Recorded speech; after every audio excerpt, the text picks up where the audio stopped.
Namaste, हमेशा खुश रहो बिटिया। I am JVM Dr. Meenakshi, Assistant Professor in Department of शलाकय तंत्र, Faculty of Ayurvedic Science, Jyoti Vidyapeeth, women's university. आज का हमारा टॉपिक है डिसीजेज ऑफ सलाइवरी ग्लैंड। जो सलाइवरी ग्लैंड होती हैं वो सलाइवा प्रोड्यूस करती हैं, हमारे माउथ को मॉइस्ट रखती हैं और हमारे टीथ को भी डिगे होने से बचाती हैं। इसके साथ साथ हमारे जो फूड हम खाते हैं उसको डाइजेस्ट करने में हेल्प करती हैं सलाइवरी ग्लैंड। सलाइवरी ग्लैंड बहुत छोटी होती हैं और हमारी जो इनर लाइनिंग होती है माउथ की, लिप्स की, चिक्स की, वहाँ पे प्रेजेंट होते हैं। तो what causes salivary gland disorders, किस वजह से होते हैं डिसऑर्डर्स? हमारे बॉडी में 3 पेयर सलाइवरी ग्लैंड्स होते हैं, पैरोटिड, सबमैंडिबुलर और सबलिंगुअल ग्लैंड्स। इन तीनों ग्लैंड्स का पेयर होता है, यानी 2 पैरोटिड ग्लैंड होती है, 2 सबमैंडिबुलर होती है और 2 सबलिंगुअल ग्लैंड्स प्रेजेंट होती हैं। ये सलाइवा को प्रोड्यूस करने के लिए रिस्पॉन्सिबल होते हैं। अगर ये सलाइवरी ग्लैंड्स ब्लॉक हो जाती हैं, जो कि इनकी प्रॉब्लम्स का सबसे कॉमन सोर्स होता है, तो इन ब्लॉक ग्लैंड्स की वजह से पेनफुल सिम्टम्स प्रोड्यूस होते हैं, जिनको हम बोलते हैं सलाइवरी ग्लैंड डिसऑर्डर्स। ठीक है, ये हमारे इस इमेज में दिखाया गया है। 3 सलाइवरी ग्लैंड्स होते हैं। First is the parotid gland, second is the submandibular gland and third one is the sublingual gland.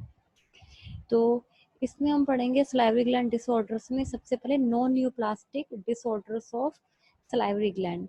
उसके नेक्स्ट टॉपिक होगा हमारा न्यूप्लाज्म ऑफ सलाइवरी ग्लैंड। तो नॉन न्यूप्लास्टिक डिसऑर्डर्स में सबसे पहला डिसऑर्डर है मम्स, जिसको हम कहते हैं वायरल पैरोटाइटिस। एक वायरल इन्फेक्शन होता है और कौन से वायरस से होता है? पैरामिक्सो वायरस की वजह से होता है। ठीक है, तो इसमें मोड ऑफ इन्फेक्शन क्या है, किससे इन्फेक्शन फैलता है? ये फैलता है ड्रॉपलेट इन्फेक्शन से और फॉर्मेट से। इसका इंक्यूबेशन पीरियड होता है 2 to 3 वीक्स। इसमें इन्होंने बोला है कि जो पेशेंट है वो क्लिनिकल मैनिफेस्टेशंस, क्लिनिकल जो सिम्टम्स आने से पहले ही इन्फेक्ट हो जाता है। ठीक है, और and remains so 7 to 10 days after parotid swelling subsides. ठीक है, और उसके बाद पैरोटिड ग्लैंड की स्वेलिंग सबसाइड होने के 7 से 10 दिन बाद तक भी पेशेंट क्या रहता है? इन्फेक्टिव रहता है। ठीक है, इन्होंने एक इमेज शो की है इसमें, जो नॉर्मल सलाइवरी ग्लैंड के केस में अगर पैरोटिड ग्लैंड नॉर्मल है तो उस केस में कैसे होगा बच्चे का फेस, और मम्स के केस में जो कि एक वायरल इन्फेक्शन, उस केस में जो हमारे पैरोटिड ग्लैंड है वो स्वोलन हो जाता है और साथ में चीक्स भी स्वोलन हो जाते हैं। तो क्लिनिकल फीचर्स हमें क्या मिलेंगे पेशेंट में? सबसे पहले initial period of viraemia causes fever up to 103 degree Fahrenheit. So बच्चे में हमें हाई फीवर मिलेगा अराउंड 103 डिग्री फ़ारेनहाइट का, और एनोरेक्सिया मिलेगा, पेशेंट को कुछ खाने की इच्छा नहीं होगी, मस्कुलर पेन होगा, और pain in the swollen salivary glands on one और बोथ साइड्स ऑफ फेस। ठीक है, तो फेस के एक तरफ या दोनों तरफ, अगर दोनों ग्लैंड्स इन्वॉल्व हैं तो फिर दोनों तरफ आपको स्वेलिंग दिखाई देगी इसमें।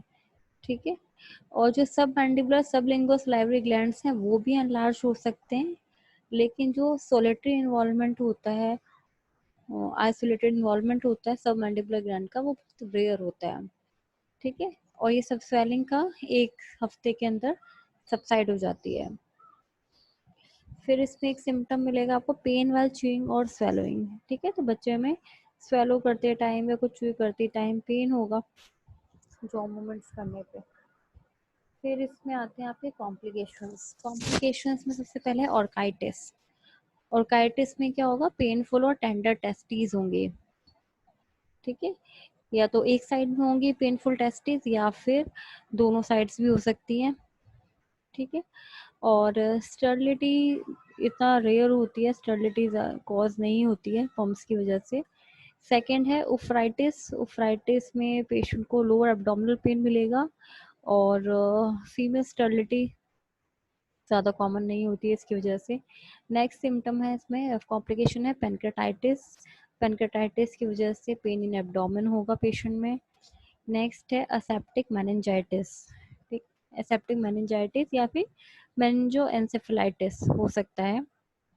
ठीक है, इसमें सलाइवरी गलैंड इन्वॉल्व हो भी सकते हैं और नहीं भी हो सकते हैं। इसमें पेशेंट को हेडेक मिलता है और नेक स्टिफनेस मिलती है और ड्राउजीनेस होती है। फिर नेक्स्ट कॉम्प्लिकेशन है unilateral sensory neural hearing loss. ठीक है, वो हो सकता है हमारा जो लैब्रिंथ है उसके इन्वॉल्वमेंट की वजह से हो सकता है। ठीक है, और कभी कभी सडन डेफनेस भी मिलती है पेशेंट में। दो अदर कॉम्प्लिकेशंस है थायरोडाइटिस, मायोकार्डाइटिस, नेफ्राइटिस और अर्थराइटिस।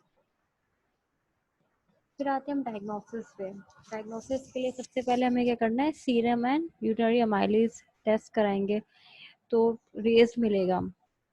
फर्स्ट वीक को पैराटाइटिस होता है उस केस में आपको सीरम और यूरिनरी अमाइलेज रेस मिलता है। अगर सीरोलॉजी कराते हैं तो सीरम आईजीजी और सीआईएम वो आप मेजर कराएंगे जितना जल्दी पॉसिबल हो सके, और इलनेस के 10 से 14 दिन बाद भी कराते हैं। अगर आईजीजी प्रेजेंट है तो वो इंडिकेट करता है कि पास्ट में कोई एक्सपोजर हुआ है, कोई इन्फेक्शन हुआ है और पॉसिबली पेशेंट में इम्यूनिटी डेवलप हो जाती है।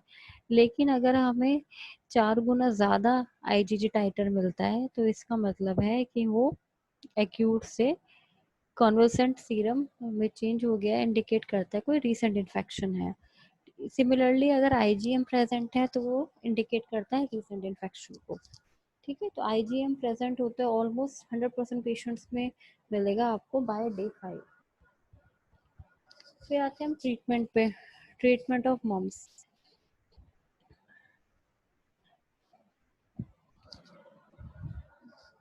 ट्रीटमेंट में सबसे पहले इसमें आता है प्रॉपर हाइड्रेशन।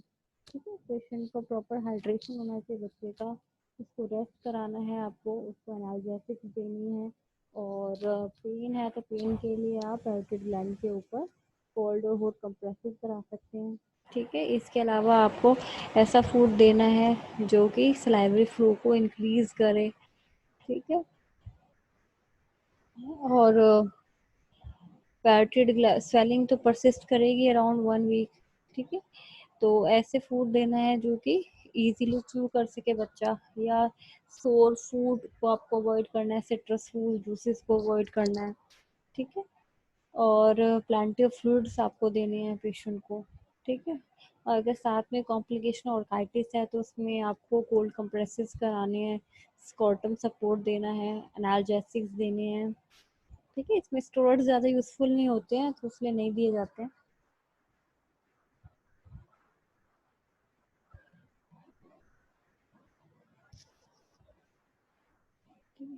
प्रिवेंशन जो बेस्ट वे है प्रिवेंट करने का मम्स का वो है वैक्सीनेशन। आजकल हम वैक्सीनेशन कराते हैं मम्स के लिए, तो prevention is better than cure.